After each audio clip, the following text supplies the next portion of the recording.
Reaksyon ni Wonderboy Martin kay Cuadro Alas na gusto magpatulong kay pambansang kamao Manny Pacquiao. Harapan ni Pitbull Isaac Cruz versus Angel Fierro para sa February 1. Harapan din ni Brandon Figueroa versus Stephen Fulton rematch. Itataya ni Brandon Figueroa ang kanyang WBC belt sa featherweight division. Magandang rematch ito mga tol, dikit ang odds. Makakabawi kaya si Brandon Figueroa kay Stephen Fulton? Matatandaan na bumagsak si Fulton sa kamao ni The Monster na Naoya Inoue. Sinasabi din ni Brandon Figueroa na siya ang tatapos sa karera ni Naoya Inoue sa kanyang estilo na Mexican style. Naniniwala si Figueroa na siya ang tatapat sa kalidad ni Naoya Inoue. Kailangan manalo si Figueroa dito kay Fulton para pag-akyat ni Inoue sa featherweight, siya na ang sasagupa kay Inoue. Hindi pa umakyat si Inoue sa featherweight mga tol, siya na agad ang pinupunteriya ng mga champion. Sa ibang banda, David Benavidez nagpakita ng public workout. Ayan mga tol, matagal na daw nagamon sa kanya si David Morel at puro trash talk ang ginagawa. Kaya ngayong linggo patatahimikin na raw niyang bunganga ni David Morel. Nagagalit din pala si David Benavidez sa trash talker.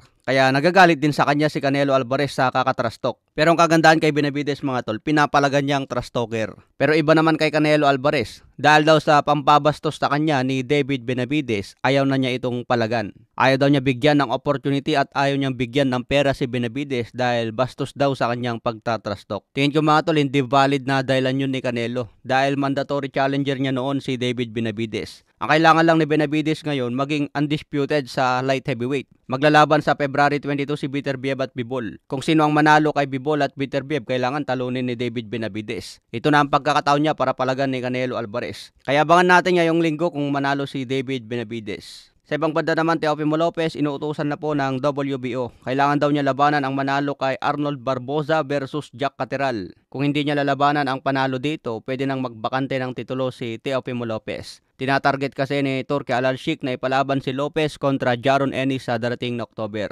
Okay mga tol, Cuadro Alas sinabing pagtapos daw ng birthday niya, tatrabahuin na daw niya ang bakbakang Casimero versus Inoue. So di natin alam kung paano ito tatrabahuin ni Casimero.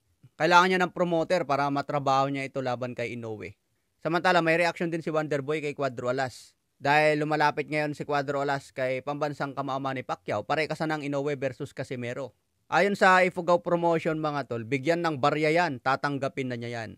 Parang nangiinis din mga tol bigyan na ng barya yan, siguradong tatanggapin na.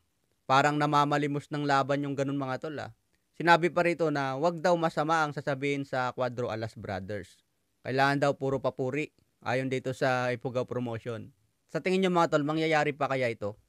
Kasi dalawa na lang ang kailangan tapusin Inoue sa Super Bantam. Laban kay Picasso at laban kay Murodjon Akhmadaliev.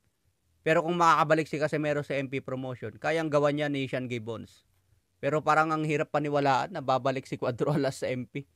Parang mag-boyfriend at girlfriend na naghiwalay tapos magkakabalikan, laplapan ulit.